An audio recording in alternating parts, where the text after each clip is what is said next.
এই লোকগুলো আবার এখানে কি করে? এই চেইন তোমাদের মতো গরিবদের জন্য না, এটা কোনো ফুটপাতের দোকান না। বের হয়ে যাও এখান থেকে। তুই আমার মাকে অপমান করলি, দেখে নিস একদিন এই তোর পুরো দোকানটাই আমি কিনে নিব। শেরু, এখন মাকে কি করে সোনার হার দেবো রে? কিন্তু দেখিস শেরু, আমি মাকে সোনার হার পরিয়েই ছাড়বো। যে লাল বাঘকে আছাড় মারতে পারবে তাকে 50 লক্ষ টাকা পুরস্কার দেওয়া হবে। শেরু, শের, এই বাঘটাকে আমাদের আছাড় মারতেই হবে। চল।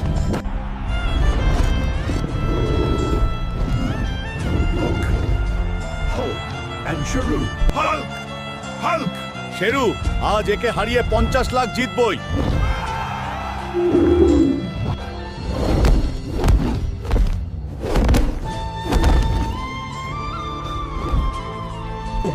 এবার তোমরাই কিছু করতে পারো, ভিডিওটা লাইক আর সাবস্ক্রাইব করো। শক্তি মাত্র তখনই ও আবার উঠে দাঁড়াতে পারে।